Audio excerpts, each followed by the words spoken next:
बग्गा साहब हमारे साथ कार्यक्रम में हो चुके हैं शामिल। हर गुरुवार की सुबह हम करते हैं मुलाकात बग्गा साहब से। सर गुड मॉर्निंग, स्वागत है आपका। रोको ना सर अमेरिका को, कितना मतलब क्या और कितना ये बताइए सर।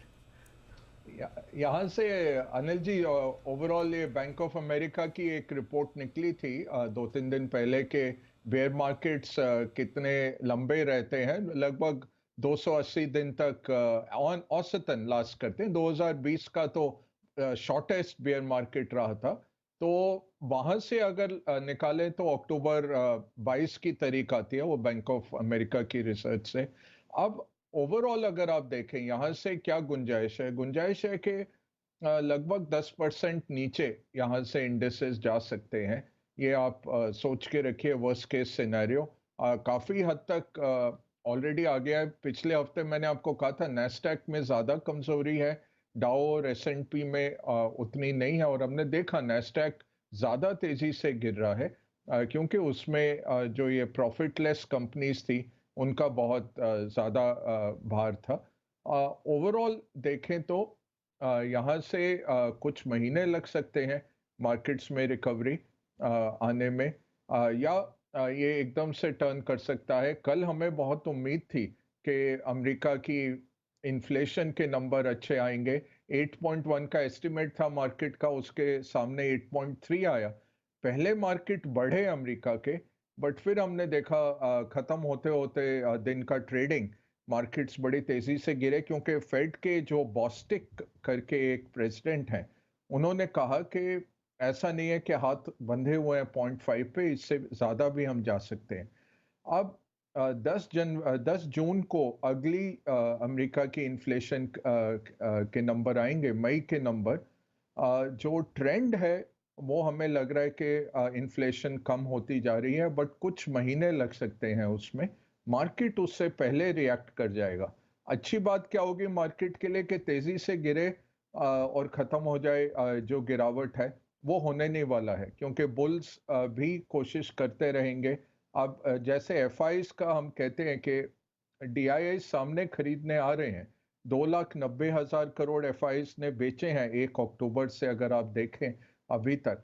उसके सामने हमारे डोमेस्टिक फंड्स ने 2,20,000 करोड़ की खरीदारी करी है।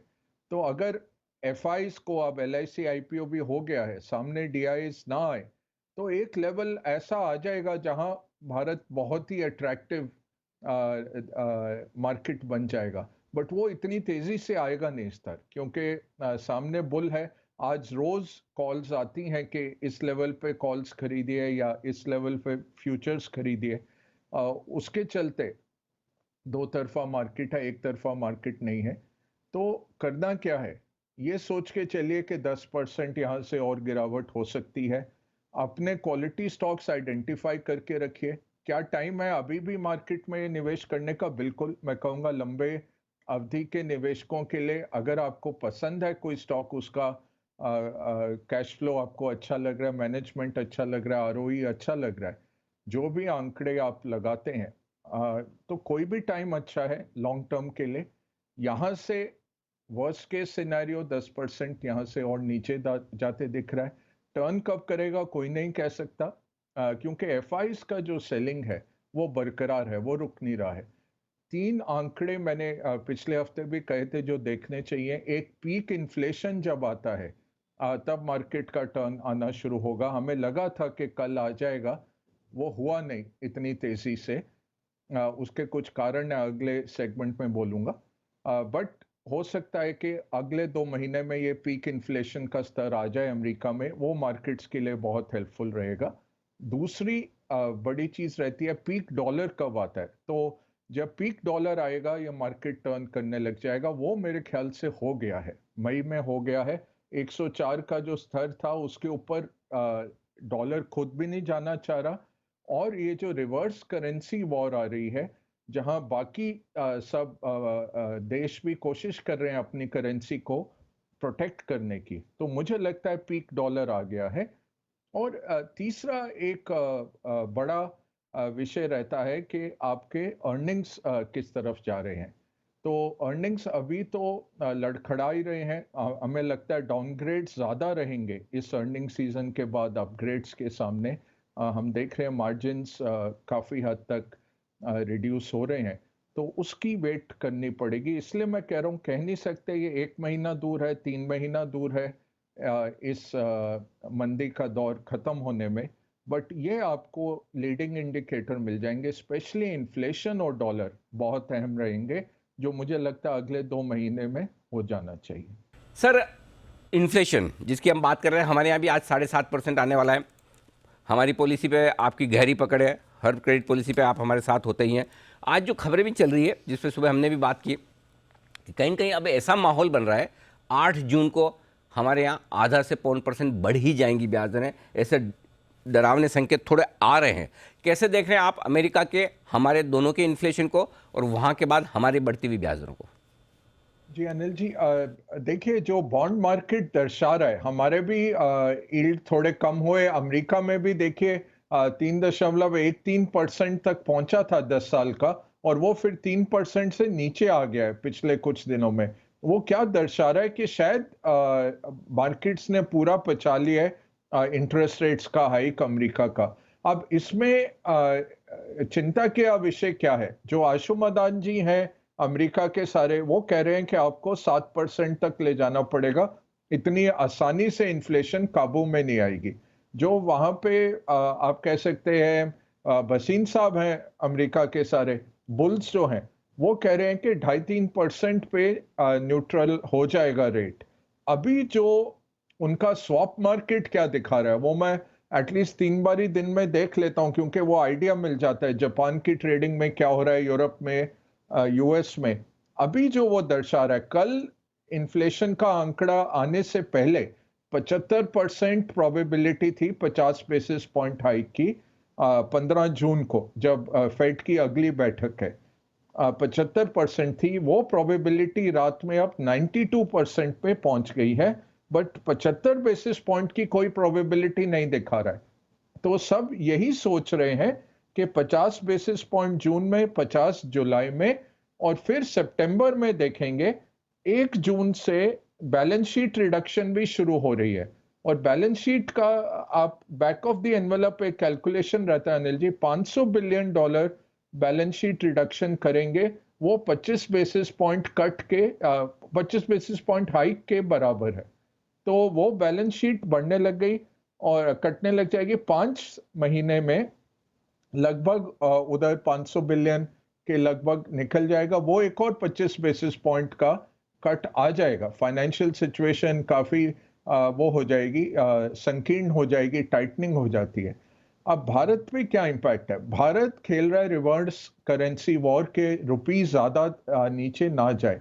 आप देखिए एफएक्स रिजर्व हमारा जो पिछले सितंबर में $640 बिलियन था, वो आज 597 बिलियन हो गया। आरबीआई ने वक्तव्य जरूर दिया कि ये हमने खर्चा नहीं किया डॉलर के सामने रुपी को होल्ड करने का। बट जो जमीनी हकीकत है, बैंक से आप बात करिए, स्पॉट में, फ्यूचर में और NDF non deliverable forward market में भी आरबीआई बहुत स्ट्रांगली कोशिश कर रहा है कि रुपी ज्यादा डिप्रिशिएट ना हो और तेजी से ना गिरे।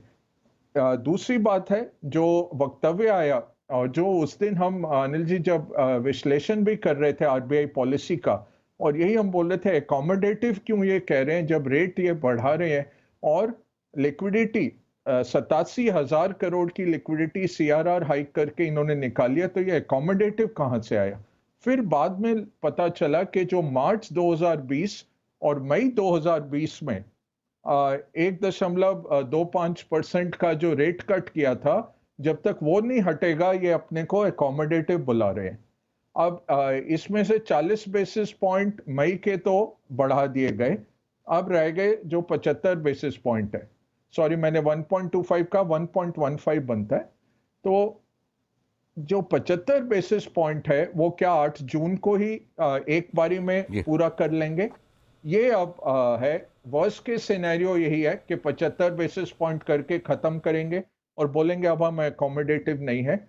नहीं तो जून और फिर अगली पॉलिसी में दो हाइक्स कर देंगे, मे बी 40 से 50 बेसिस पॉइंट जून में और 25 फिर आगे। बट मुझे लगता है कि एक बारी 75 करके खत्म कर देना बेटर है, रुपये को भी स्ट्रेंथ मिल जाएगी और जो होना है सो हो जाए। मार्केट में रिफ्लेक्टेड तो है ही कि ये 75 निकलना है, और जितनी देर आप करेंगे उतनी देर मार्केट वॉलेटाइल रहता जाएगा। बगा साहब, एक और चीज़ जो है ना, आपसे जानना चाहते हैं, बहुत सारे हमारे दर्शक पूछ भी रहे हैं कि बगा साहब आए तो उनसे पूछिएगा ज़रूर। ये जो एफ बेच बेच के इतना बेच चुके हैं, और इंडेक्स में तो लॉन्ग पोजीशन मार्च फरवरी 2020 कोविड के टाइम के लोज पे आ गई है लगभग। तब 17-18% होती थी, आज 21% है। तो क्या मतलब ये कब रुकेगी? कोई आसार दिख रहे हैं या फिर इनसे उम्मीद करना गलत है? नहीं, आसार दिख रहे हैं अनिल जी, क्योंकि ओवरऑल देखिए इक्विटी ईटीएफ्स और इक्विटी फंड से पैसा निकल रहा है, बट इमर्जिंग मार्केट ईटीएफ में पैसा आया है पिछले 2 हफ्ते में, हमारे यहाँ नहीं आ रहा है। वो गया है ज्यादातर चीन में गया है पैसा, और साउथ ईस्ट एशिया में कमोडिटी की जो इकोनॉमीज हैं जैसे ब्राजील वगैरह है, यहाँ पैसा जा रहा है। भारत क्योंकि हम कमोडिटी के इंपोर्टर हैं, स्पेशली तेल के इंपोर्टर हैं, वैल्यूएशंस थोड़े हायर लेवल्स पे हैं, हमारे यहाँ से पैसा निकला है। दूसरी बात हमें जो हर्ट करती है, 2008 में भी हमने देखा था कि हमारा मार्केट बहुत बुलंद है, इम्पैक्ट कॉस्ट इतनी नहीं रहती, 3-4 हज़ार करोड़ दिन प्रतिदिन ये निकालते रहे हैं 1 अक्टूबर से ही। जनवरी से अभी तक देखें तो 40-40 हजार करोड़ हर महीने निकले हैं, 45 भी निकले हैं कुछ महीनों में। तो इतना पैसा निकाल के ले जाना आसान है भारत से, वो भी हमें हर्ट करता है। तीसरा है कि पैसे बने हैं भारत में, एफआईज ने पैसे प्रॉफिट्स बनाए थे, स्पेशली आईटी देखे जो 16 महीने से बिल्कुल अग्रसर था। बैंकिंग में भी बने थे, पिछले साल बैंकिंग में शुरू हो गया बिकवाली, तो प्रॉफिट्स भी थे, ऑफसेट करने के लिए भी निकाले गए। अब ये टर्न कब होगा? टर्न तभी होगा जब आपका डॉलर पीक करेगा, एक वो रहेगा। दूसरा, रुपया हमारा थोड़ा समतल लेवल पे आ जाए। मुझे याद है 2-3 दिन पहले कुणाल जी ने एक सेल कॉल दी थी रुपए डॉलर पे, और ये सुबह ही मैं देख रहा था, मंडे मॉर्निंग था शायद, और 78 रुपए तक की बात कर रहे थे। अब ये है कि आरबीआई डिफेंड कर रहा है रुपए को, और ये थोड़ा सा 1-2 हफ्ते निकल जाए अगर, और स्पेशली जून 8 की जो हमारी पॉलिसी है उसमें क्या आता है, मैं कहूँगा अब मार्केट के लिए अच्छा है रेट हाइक हो, क्योंकि एक आपका रुपी स्टेबलाइज हो जाएगा, प्लस क्लैरिटी आ जाएगी। अगर 25-40 करेंगे और फिर बोलेंगे आगे हम करने वाले हैं, देख रहे हैं, वो इतना स्ट्रांग नहीं है। अच्छा ही है 75 कर जाए, क्योंकि मार्केट ये लेके बैठा हुआ है। तो ये तीन आपको देखने हैं, और कब होता है पीक डॉलर, पीक इन्फ्लेशन और पीक यील्ड्स। यील्ड्स मतलब इंटरेस्ट रेट आपके गवर्नमेंट सिक्योरिटीज के। ये तीन जब आपको पहलू दिखेंगे तब ये रिटर्न होना शुरू हो जाएगा एफआईस।